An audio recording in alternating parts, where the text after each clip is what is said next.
Bienvenue sur Ways of Blooming, un podcast pour s'épanouir personnellement, spirituellement et dans sa relation à l'autre.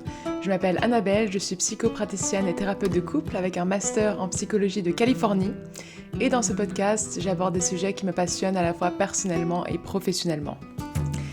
Aujourd'hui, dans cet épisode, je vais aborder à nouveau le thème de la codépendance que j'avais déjà débuté dans mon épisode précédent.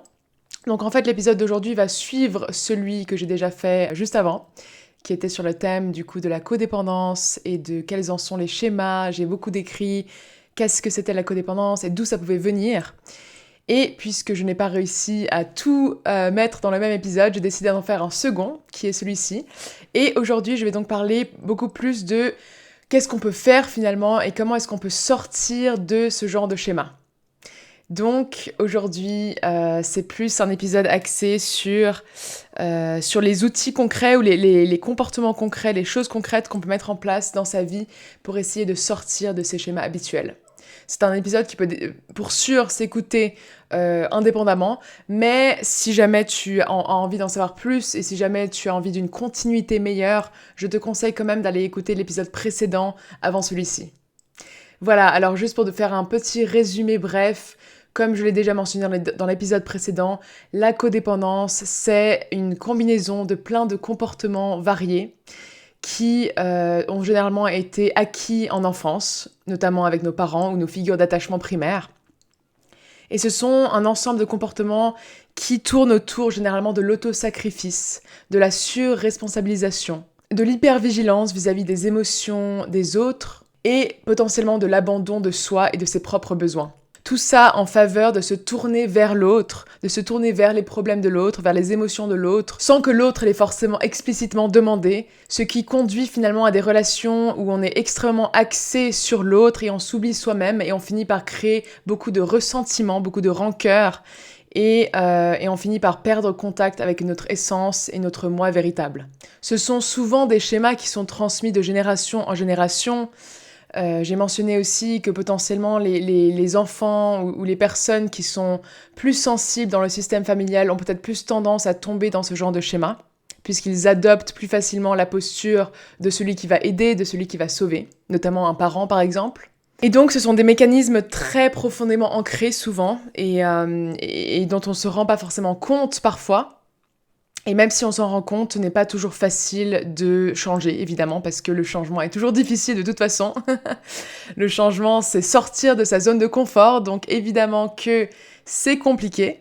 Et donc, je mentionnerai ça avant d'entrer dans le vif du sujet aujourd'hui, c'est que, bien évidemment, que ce podcast ce n'est pas juste en écoutant ce podcast que tu vas absolument sortir de tous ces schémas de codépendance et tu te retrouves là-dedans. Malheureusement, c'est plus compliqué que ça, et certaines des choses que je vais dire aujourd'hui, bien évidemment, sont bien plus faciles à dire qu'à faire. Mais malgré tout, je crois profondément dans le changement de l'humain. Et bien sûr qu'on peut défaire certains schémas, bien sûr qu'on peut avancer, grandir, évoluer, et puis acquérir des nouveaux outils, des nouvelles manières de se comporter dans ces relations. Tout ça pour créer plus de bien-être, bien évidemment, mais aussi potentiellement pour briser des chaînes familiales, des chaînes intergénérationnelles de schémas nocifs qui nous ont été transmises et que nous avons décidé de briser en tant que personnes conscientes et personnes qui ont envie d'améliorer les choses. Eh bien, ça tombe sur nous, voilà. Donc c'est déjà super, bien évidemment, si on commence à se rendre compte de tout ça et qu'on fait de notre mieux. Comme toujours dans la vie, on fait de notre mieux pour avancer avec les connaissances qu'on a, avec le niveau de conscience qu'on a, tout simplement. Alors, je vais aborder, je pense, 6 points exactement, pour finalement quelques points que je trouve importants pour sortir finalement, essayer de se détacher petit à petit de ces schémas de codépendance. En premier lieu, et ça va paraître peut-être un peu bateau, mais n'empêche que c'est quand même la toute première étape. Dans n'importe quel mécanisme de changement, c'est quand même la première étape. C'est tout simplement commencer à conscientiser et à observer ces automatismes. Ça veut dire que souvent, dans les schémas automatiques que nous avons acquis, ce sont des choses qui sont potentiellement inconscientes que nous avons tellement vu être reproduite dans notre famille qu'on le prend pour acquis, on le prend pour totalement normal en fait. Donc il y a beaucoup de personnes qui pensent que leur dynamique familiale a été tout à fait normale parce que c'est tout ce qu'elles ont toujours connu, sauf que c'était pas normal et que ce n'est uniquement en conscientisant et en commençant à observer tout ça un peu plus profondément qu'on se rend compte qu'en fait c'était peut-être pas normal.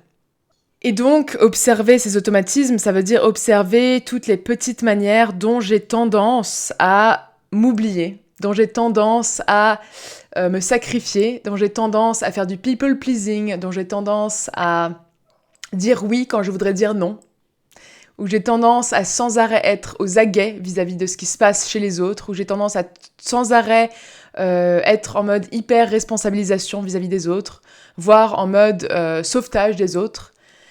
Donc toutes ces grandes et petites manières dont j'ai tendance à me comporter dans mes dynamiques sociales et relationnelles. Donc j'ai donné l'exemple de si je dis toujours oui alors que je voudrais dire non, et ça peut être quelque chose de très très rapide, très très automatique. On me propose quelque chose, je dis oui, on me demande un service, je dis oui, et en fait je ne réfléchis même pas. Je me demande même pas, est-ce que j'ai la capacité de dire oui dans ce moment ? Est-ce que j'ai l'espace mental ? Est-ce que j'ai l'espace énergétique ? Est-ce que j'ai l'espace physique pour dire oui ? Est-ce que je suis sans arrêt dans la peur de décevoir l'autre ? Est-ce que je suis sans arrêt en train d'analyser, tiens, est-ce que l'autre est fâché contre moi maintenant ? Si je dis non, par exemple, si j'ose dire non dans une certaine situation, est-ce que j'ai tout de suite une culpabilité énorme qui est en train de ressortir, de me dire, mon Dieu, l'autre va sans doute me détester, l'autre va très mal le prendre ? Est-ce que j'ai tendance à m'excuser tout le temps pour rien, pour un rien finalement ? Dès que je commets une micro erreur, je m'excuse tout de suite. Ou bien même sans erreur finalement, je m'excuse parce que c'est tellement devenu une habitude de m'excuser pour tout, de sans arrêt me plier aux autres, finalement me plier à ce que je pense que les autres ont besoin, parce que c'est bien ça la nuance aussi, attention, dans la codépendance, c'est que souvent ce n'est même pas forcément ce que l'autre a vraiment besoin, c'est une projection que je fais. C'est-à-dire que je devance, je fais des suppositions énormes sur tous les besoins de l'autre, et parfois c'est vraiment une construction totale. Parfois c'est moi qui ai inventé ça en me disant qu'il avait besoin de ça ou elle avait besoin de ça, et en fait c'était pas du tout le cas. C'est juste que c'était tellement un automatisme pour moi que je n'arrête pas de faire ces suppositions-là. Est-ce que dès que j'ai l'impression que quelqu'un est fâché contre moi, je suis tout de suite en train d'envoyer 100 messages ou en train d'appeler la personne, en train d'essayer de dire est-ce que t'es fâché contre moi, est-ce que tout va bien, cette hyper-vigilance finalement vis-à-vis de micro-expressions faciales de l'autre ou de l'affect de l'autre.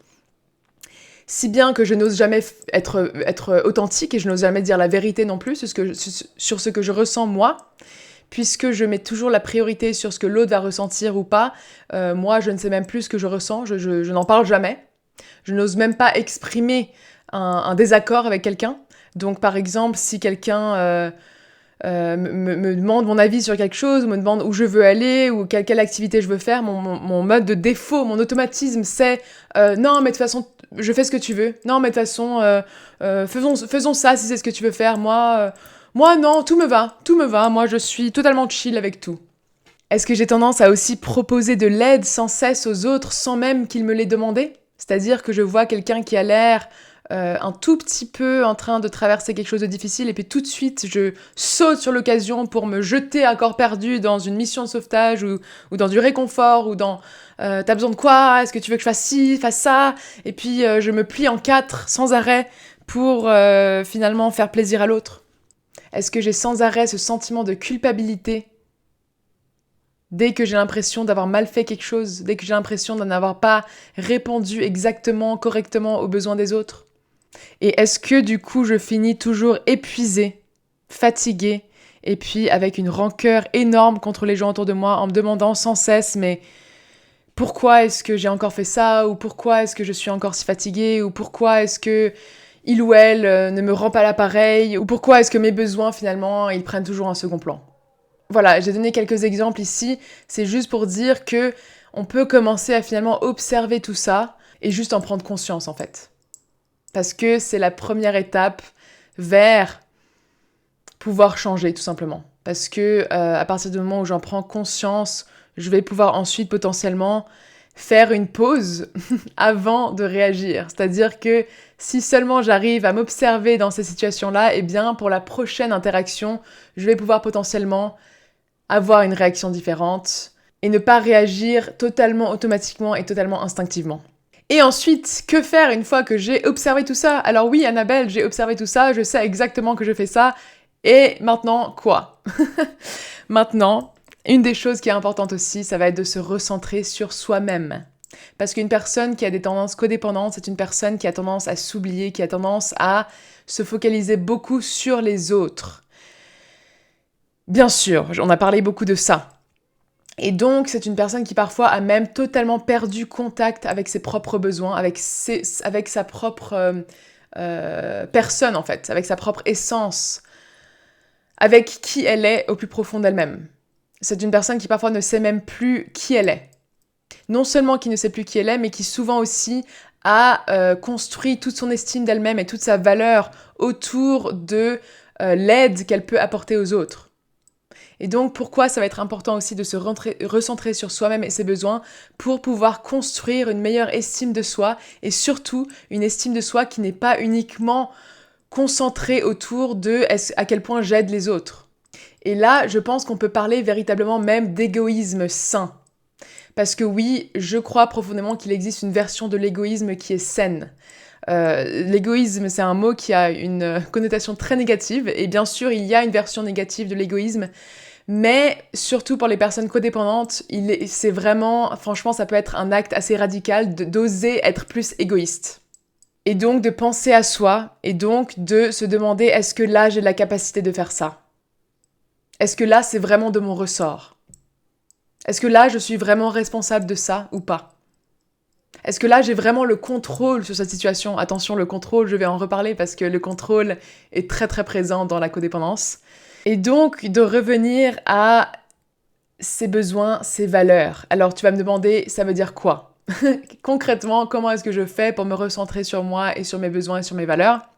Il y a un exercice que j'aime beaucoup et je pense que je donnerai une version plus longue et plus précise de cet exercice dans un autre épisode parce qu'il mérite vraiment un épisode entier. Mais pour faire une version plus courte, tout simplement, je te propose de faire un exercice où tu notes sur une feuille de papier toutes les valeurs principales qui sont les plus importantes pour toi. Et quand on parle de valeurs, on ne parle pas d'objectifs ou de choses à atteindre dans le futur, on parle plutôt de qualité, en fait, de qu'est-ce qui est important pour moi d'incarner dans ma vie. Une sorte d'essence que je peux incarner. Ça peut être l'amour, ça peut être l'aventure, ça peut être le respect, ça peut être le courage, ça peut être la bienveillance, ça peut être la compassion, l'autocompassion, ça peut être la croissance, ça peut être la créativité, ça peut être le partage, ça peut être la paix. Voilà, donc tout ce genre de mots finalement qui décrivent qu'est-ce que j'ai envie d'incarner dans ma vie, quelles sont les choses que j'ai vraiment envie d'avoir et de ressentir et d'incarner. Je pense que incarner, c'est le meilleur mot. Donc faire une liste d'identifier quelles sont les valeurs les plus importantes pour moi.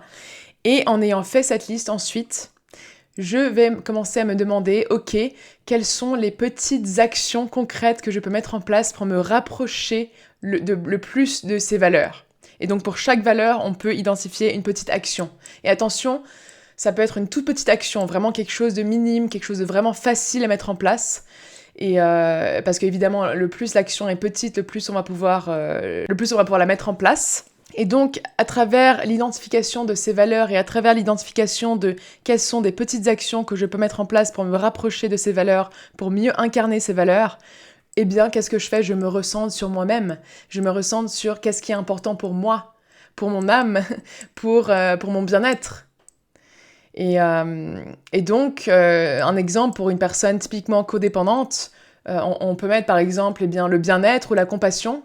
Et idéalement, bien sûr, c'est quand on parle de bien-être, d'amour, de compassion, il faut qu'on parle aussi de bien-être, d'amour et de compassion envers soi-même. Et donc, si j'ai identifié certaines de ces valeurs, je peux me demander qu'est-ce que je peux mettre en place comme petite action pour me rapprocher de plus d'amour envers moi-même, de plus d'autocompassion envers moi-même, de plus de bienveillance envers moi-même. Est-ce que je décide que j'ai besoin d'aller marcher tous les jours? Est-ce que je décide que j'ai besoin de faire une activité physique plus souvent ou une activité créative plus souvent? Est-ce que je décide que finalement, je n'ai plus envie de traîner autant avec ces personnes-là? Est-ce que je décide que finalement je n'ai plus envie de sortir 3 fois par semaine avec mes parents au restaurant? J'en sais rien. Et donc l'action que je peux mettre en place, c'est dire plus souvent non. Un exemple pour une personne codépendante. Mais voilà, ça peut aussi être simplement quelque chose qui me recentre sur une activité qui me fait du bien. Donc c'est un exercice tout simple, mais ça permet de justement faire ce recentrage sur soi-même et ses besoins et de les identifier à travers un exercice axé sur les valeurs. Et puis, un peu dans la même foulée, pour une personne codépendante, ça va aussi être important de petit à petit essayer de tirer plus de validation de l'intérieur. Alors, bien évidemment, nous sommes, je le répète dans beaucoup d'épisodes de podcast, nous sommes des êtres sociaux qui avons besoin les uns des autres, bien sûr, et on ne peut pas avoir sa validation uniquement de l'intérieur. Et c'est sûr qu'on a aussi besoin d'avoir de la validation extérieure. Je ne fais pas partie de ces personnes qui pensent que on peut uniquement avoir de la validation interne et que de toute façon, les autres, on s'en fout.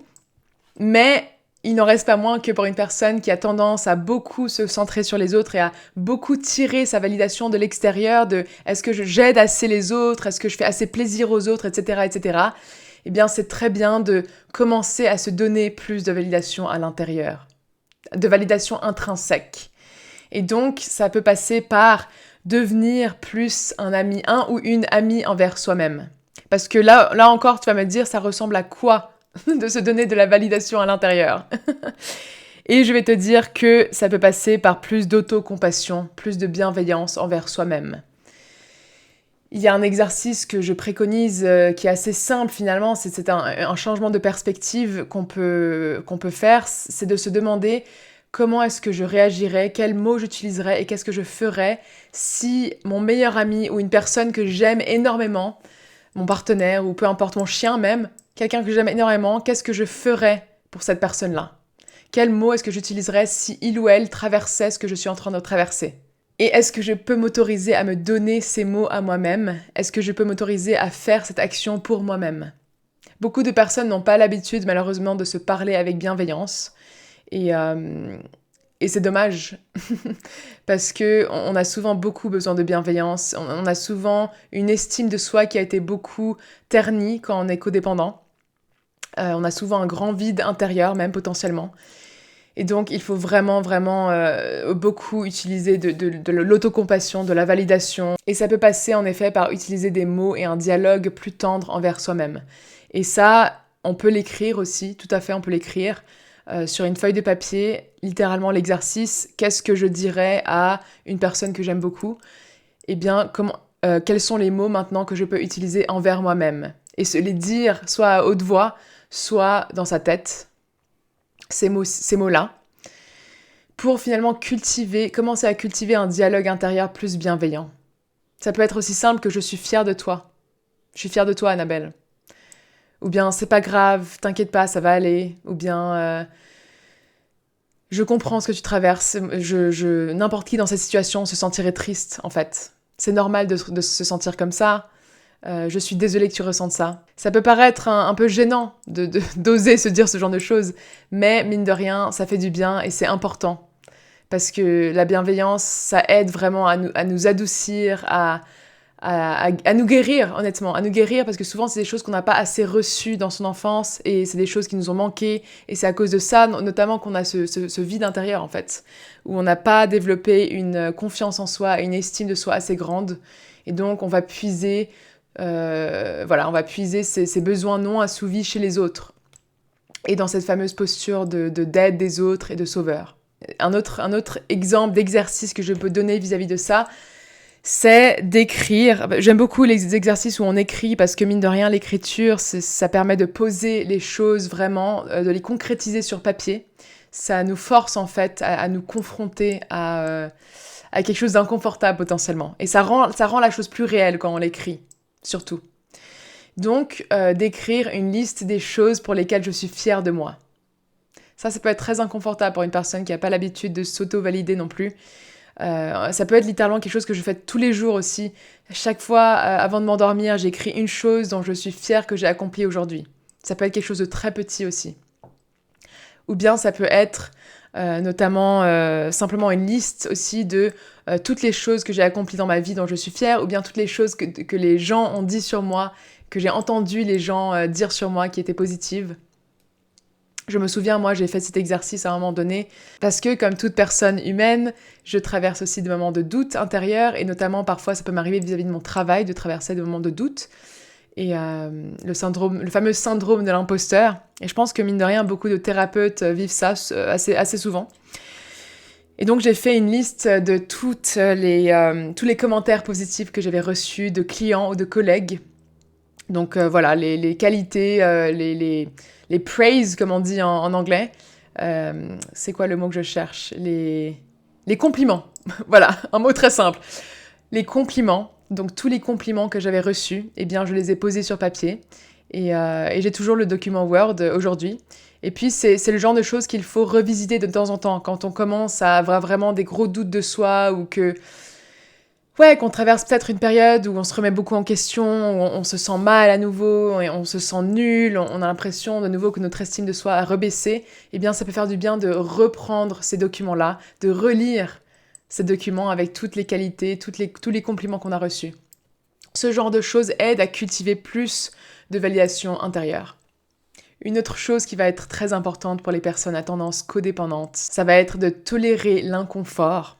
C'est-à-dire de tolérer l'inconfort qui va survenir quand on pose des limites ou quand on déçoit les gens autour de nous.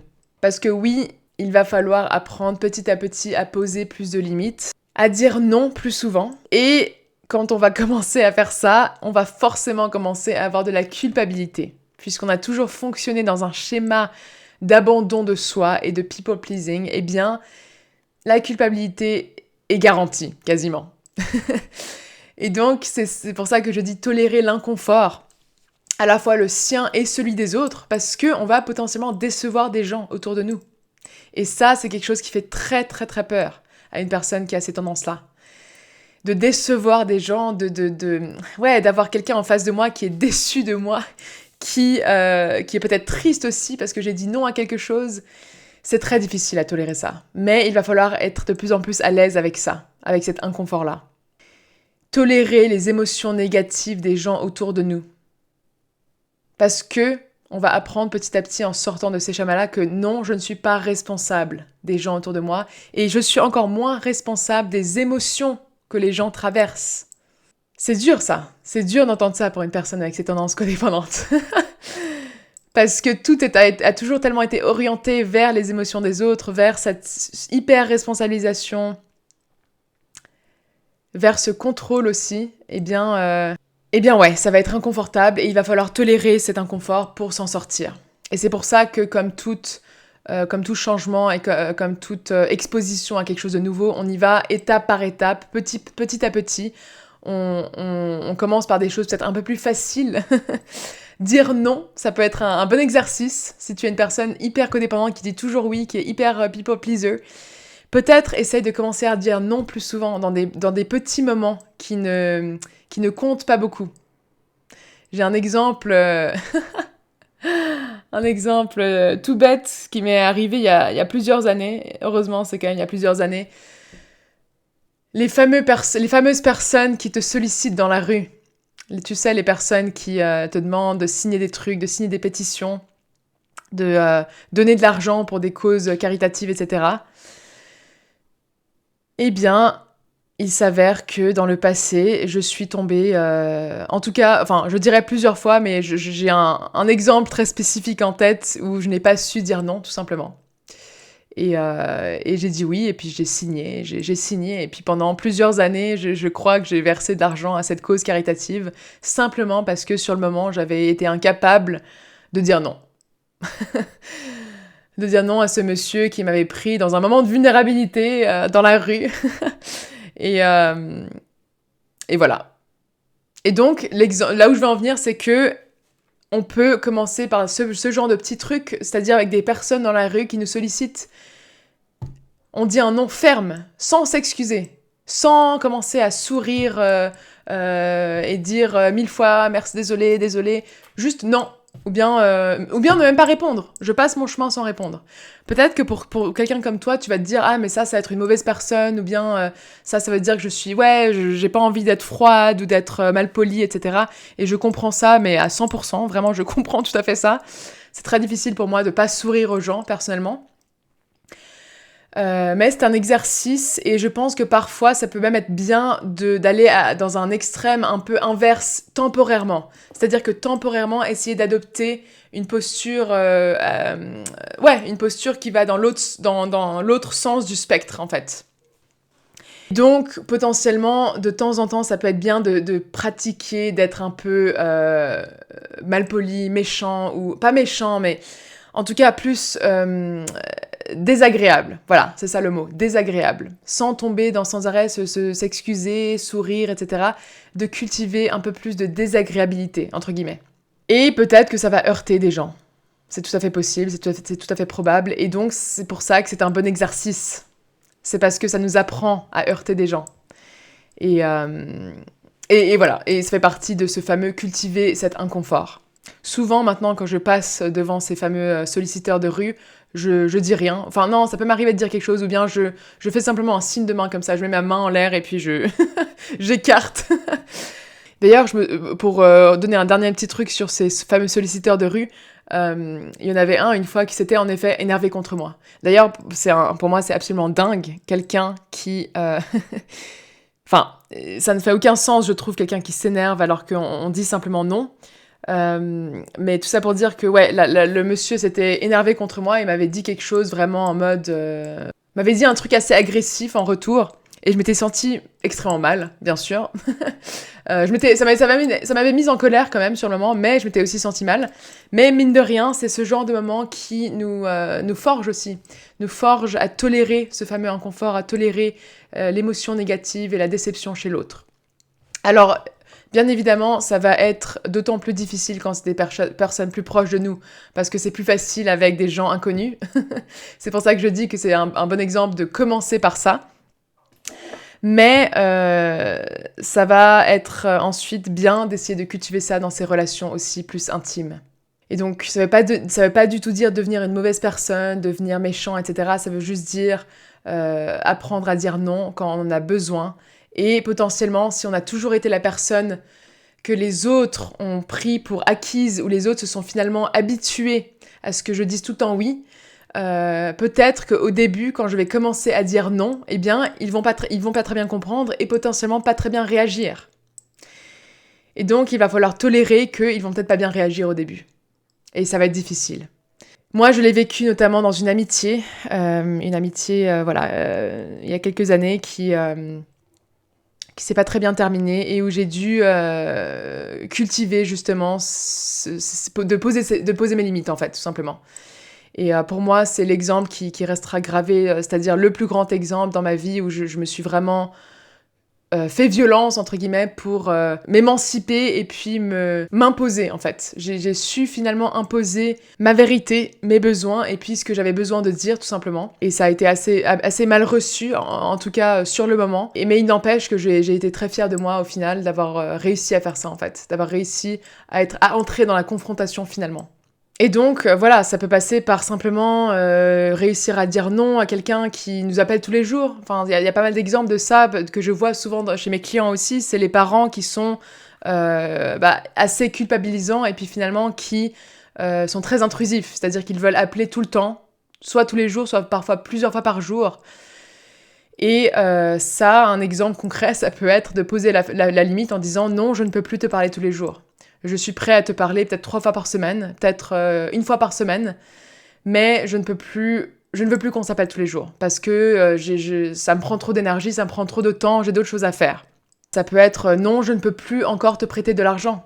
Les limites, ça peut être lié à l'argent, ça c'est un exemple assez classique aussi, quand une personne est sans arrêt en train de nous demander de l'argent, encore et encore et encore. Non, je ne peux pas sortir ce soir pour quelqu'un qui nous propose une sortie. Non, je ne veux pas que tu parles comme ça à mon fils, si on parle de la belle famille par exemple. Voilà, de toute façon, il y a 1000 exemples qu'on peut donner vis-à-vis de à quoi ça peut ressembler de poser une limite. Et c'est très personnel parce qu'on n'a pas tous les mêmes limites non plus.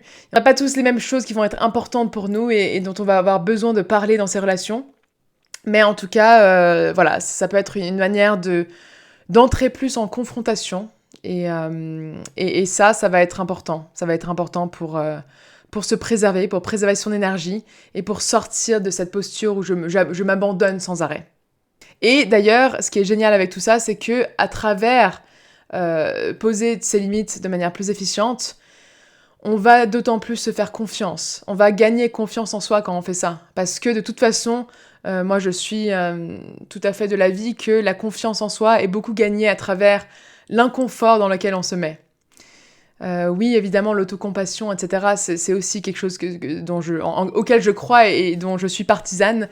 Mais en plus de l'autocompassion, il va aussi falloir cultiver de se mettre dans des situations qui nous mettent inconfortables et de se prouver à soi-même qu'on a réussi à le faire. Et une fois qu'on s'est prouvé à soi-même qu'on a réussi à le faire, on est fier. Et ça, c'est important aussi de célébrer ses victoires, célébrer le fait que j'ai réussi à faire ça. Parce que ça cultive aussi voilà, cette confiance en soi et cette fierté de soi-même. Mais je dirais encore une fois que bien évidemment qu'on va ressentir de la culpabilité, de l'anxiété, de la peur, et peut-être même avoir l'impression qu'on est une personne terrible au début. Voilà.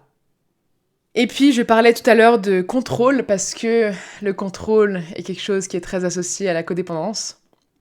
Et donc il va aussi falloir petit à petit apprendre à sortir du contrôle et de l'hyper-responsabilisation. Renoncer à être responsable des émotions des autres. Bon, c'est vrai que je viens d'en parler plus ou moins, mais il y a vraiment cette histoire de contrôle, le contrôle de la perception que les autres ont de moi aussi. Le contrôle de leurs émotions, le contrôle de leur vie. Parfois avoir l'impression qu'on sait mieux aussi que les autres, ce qu'ils ont besoin pour eux-mêmes. Donc finalement, il y a ça aussi qui est un peu délicat, c'est qu'on finit par voler les autres de leur propre indépendance et de leur propre willpower, leur propre libre arbitre. C'est ça. C'est que parfois, sans le vouloir, on finit par voler les autres de leur libre arbitre. Et de dire inconsciemment à l'autre « je sais mieux que toi ce qui est bien pour toi ». Et ça, c'est faux. Ça, il faut vraiment essayer de sortir de ça. On ne sait pas mieux que l'autre ce qui est bien pour lui ou pour elle. On peut bien sûr aider, accompagner, parce que, voilà, ça veut pas du tout dire qu'on peut jamais aider les autres, pas du tout, mais ça veut juste dire que on sort de ce contrôle, on sort de cette hyper-responsabilisation et de cette posture de sauveur.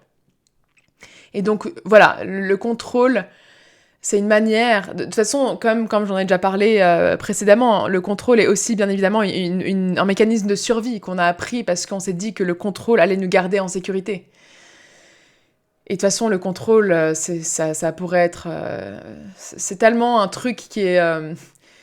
c'est un sujet qui est énorme et duquel je parlerai de toute façon dans d'autres épisodes, c'est sûr, parce que le contrôle, il fait partie de tellement de problèmes de santé mentale, notamment l'anxiété aussi. La peur de lâcher le contrôle, c'est vraiment quelque chose de très courant et qui touche à plein de problèmes différents, notamment du coup la codépendance.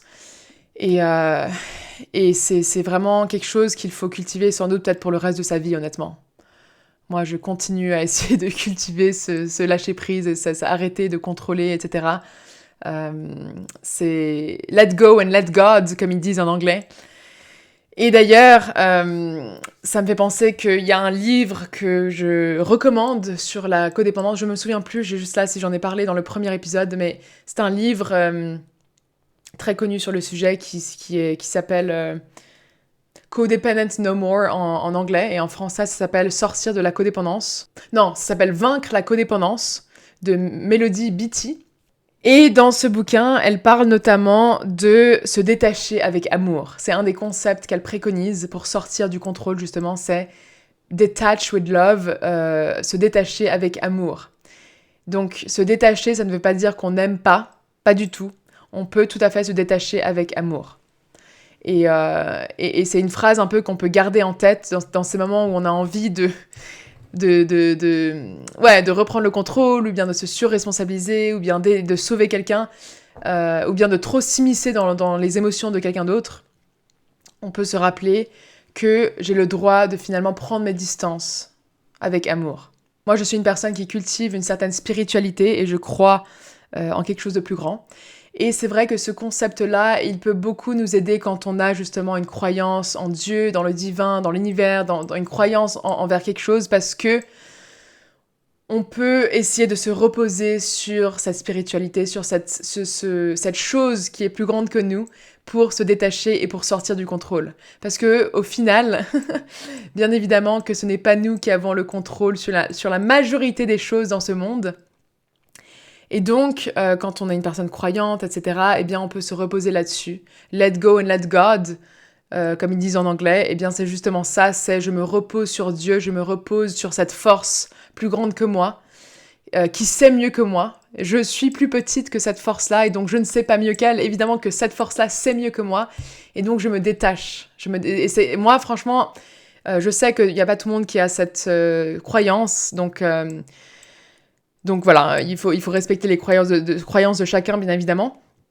Mais en tout cas, moi, c'est quelque chose qui m'aide beaucoup personnellement dans ma spiritualité, et notamment dans le travail que je fais aussi, parce que bien évidemment qu'en tant que thérapeute, il faut souvent apprendre à se détacher, parce qu'on entend tellement d'histoires de personnes qui vont mal, des chemins de vie qui sont très difficiles, des situations qui sont très difficiles, et donc il faut souvent qu'on apprenne à se détacher, avec amour, parce qu'évidemment que j'ai beaucoup d'amour pour ces personnes-là, mais je ne suis pas responsable de leur chemin de vie, et souvent ce que je fais moi, c'est que je me repose sur ma croyance, en fait, que chacun a vraiment un chemin d'âme qui est unique à lui ou à elle, et je ne suis pas Dieu.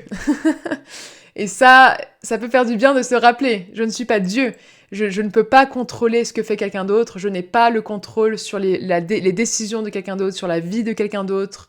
Ce n'est pas moi qui suis en contrôle de ça, c'est la personne en question qui a le contrôle, et puis c'est son chemin de vie, son âme, Dieu, l'univers, peu importe ce que c'est, la force de la nature, Bouddha, enfin voilà, peu importe la croyance, mais c'est juste cette force spirituelle, voilà, qui peut nous aider à nous détacher et à se rendre compte que nous ne sommes pas Dieu, nous ne sommes pas en contrôle, au final. Nous sommes en contrôle de si peu de choses, finalement. Donc voilà, ça c'est juste une certaine perspective que je voulais partager, qui je pense peut aider aussi dans ce genre de situation. Et puis, en dernier lieu, évidemment, ça va être important et positif d'essayer de cultiver et de construire des relations qui sont réciproques, où chacun est responsable de lui-même ou d'elle-même. Donc, si on est sans arrêt dans des relations où on est dans cette posture de sauveur, où on aide l'autre, où on prend la responsabilité des problèmes de l'autre, où on a sans arrêt quelqu'un qui nous culpabilise beaucoup, parce que c'est ça le problème aussi, c'est que nous, en tant que codépendants, on est tellement susceptibles à la culpabilité, mais malheureusement, il y a des personnes qui vont prendre avantage de ça et qui vont appuyer sur ce bouton de culpabilisation. Ça, c'est vraiment un combo parfait. La personne qui se sent mal et coupable, et puis l'autre qui appuie encore sur cette culpabilisation. Ça, c'est terrible, mais ça arrive très très fréquemment, et je l'entends très fréquemment dans mes consultations. Et donc, de pouvoir cultiver des relations plus saines avec les gens. Donc, parfois, ce sont des membres de nos familles qui nous culpabilisent et qui utilisent justement les leviers pour nous garder dans la codépendance. Et donc ça, c'est compliqué, bien évidemment. C'est très compliqué avec des membres de notre famille parce que on n'a souvent pas envie de les abandonner, quoi. On n'a pas envie de s'en détacher. Après, bien sûr qu'il peut arriver qu'il y a des gens qui doivent au final, se détacher complètement de leur famille. Ça arrive. Moi, je l'ai déjà entendu aussi dans des clients. Et voilà, c'est terrible, mais parfois, c'est la seule manière de vivre une vie saine et vivre une vie épanouie. C'est de vraiment se détacher pour de bon de la personne. Que ce soit un ami, un partenaire, un conjoint, voilà. Mais parfois, ça veut simplement dire poser plus de limites sans forcément les couper de sa vie entièrement. Ça, c'est vraiment au cas par cas. Et puis, c'est évident que travailler avec un thérapeute ou un psychologue, etc., ça peut nous aider à nous orienter vers qu'est-ce qui est le meilleur choix pour nos situations très, très personnelles. Mais tout ça pour dire que, voilà, idéalement, on cultive des relations où on se sent aussi écouté, on se sent aussi épaulé, on a l'impression qu'on peut être authentique, qu'on peut parler de ses besoins, qu'on peut s'exprimer librement. Même si c'est juste avec une personne au début, c'est sans doute une valeur, j'aurais peut-être dû le mentionner plus tôt vis-à-vis des valeurs, mais c'est sans doute une valeur qui va être très importante à cultiver pour les personnes codépendantes, c'est l'authenticité. L'authenticité, vraiment, parce que pendant tellement longtemps, on a porté des masques et on n'a pas été authentique et on a fait semblant et on a people please et on s'est plié, etc. Et puis on joue ce jeu-là finalement de la personne qui s'abandonne et qui sauve et puis etc. etc. Et donc de revenir vers une authenticité, vers un moi véritable, c'est quelque chose qui va vraiment nous aider, et puis ça va être important de reprendre contact avec ça.